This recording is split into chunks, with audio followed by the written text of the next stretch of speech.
ఈరోజు మనం tasty chicken curry చేసుకోబోతున్నాము. దీనికోసం చికెన్ చిన్నగా కట్ చేసుకోవాలి. ఇట్లా వేసుకుంటేనే మనకు చికెన్ కర్రీ మంచిగా వస్తుంది. ఇది 1/2 కేజీ చికెన్ అండి.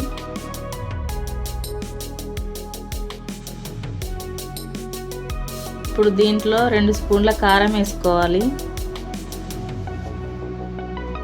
1 స్పూన్ సన్నుప్పు వేసుకోవాలి. 1/2 టీ స్పూన్ పసుపు వేసుకోవాలి. 1 స్పూన్ అల్లం వెల్లుల్లి పేస్ట్ వేసుకోవాలి. 2 స్పూన్ల పెరుగు వేసుకోవాలి. 1 పావు నూనె పోసుకోవాలి. పోసుకున్న తర్వాత అన్నీ కలిసేలాగా మంచిగా బాగా కలుపుకోవాలి. కలుపుకొని మూత పెట్టుకొని ఒక 20 నిమిషాలు పక్కన పెట్టుకోవాలి. కర్రీకి కావాల్సిన పదార్థాలు: కొంచెం కొత్తిమీర, 2 రెమ్మల కరివేపాకు, 3 పచ్చిమిర్చి, 2 మీడియం సైజు ఉల్లిపాయలు కట్ చేసుకున్నాయి. ఇప్పుడు స్టవ్ మీద కడాయి పెట్టుకొని కడాయి వేడైన తర్వాత 2 పావుల నూనె వేసుకోవాలి. నూనె వేడైన తర్వాత 1 స్పూన్ జీలకర్ర ఆవాలు వేసుకోవాలి. 3 పచ్చిమిర్చి వేసుకోవాలి. 2 రెమ్మల కరివేపాకు వేసుకోవాలి. కట్ చేసుకున్న ఉల్లిపాయలు వేసుకోవాలి. వేసుకున్న తర్వాత మంచిగా కలుపుకోవాలి. కలుపుకొని మూత పెట్టుకోవాలి. 1 నిమిషం వేయించుకోవాలి.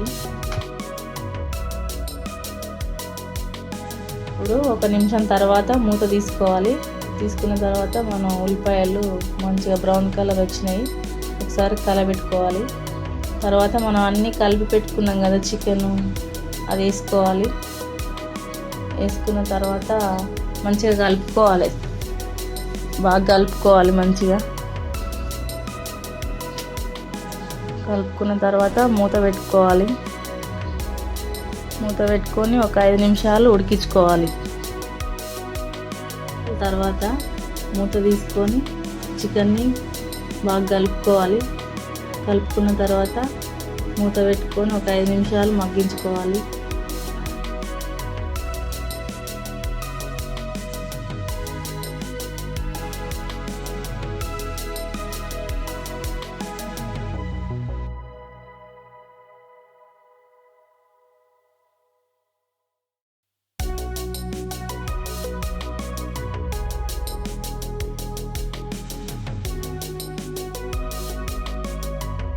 మళ్ళీ 5 నిమిషాల తర్వాత మూత తీసుకొని 1 గ్లాసు వాటర్ వేసుకోవాలి. వాటర్ వేసుకున్న తర్వాత చికెన్ని బాగా కలుపుకోవాలి. కలుపుకున్న తర్వాత మూత పెట్టుకొని ఒక 2 నిమిషాలు ఉడకబెట్టుకోవాలి. 2 నిమిషాల తర్వాత మూత తీసి 1 స్పూన్ ధనియాల పొడి, 1/2 టీ స్పూన్ గరం మసాలా వేసుకొని బాగా కలుపుకోవాలి. కలుపుకున్న తర్వాత 1 నిమిషం మూత పెట్టి మగ్గించాలి. నిమిషం తర్వాత మూత తీసుకొని కడిగి పెట్టుకున్న కొత్తిమీర వేసుకోవాలి. వేసుకొని కలుపుకోవాలి. కలుపుకున్న తర్వాత మన వేడి చికెన్ కర్రీ రెడీ అయిందండి. ఇలాంటి మరిన్ని వీడియోల కోసం మన ఛానల్ని సబ్స్క్రైబ్ చేసుకోండి.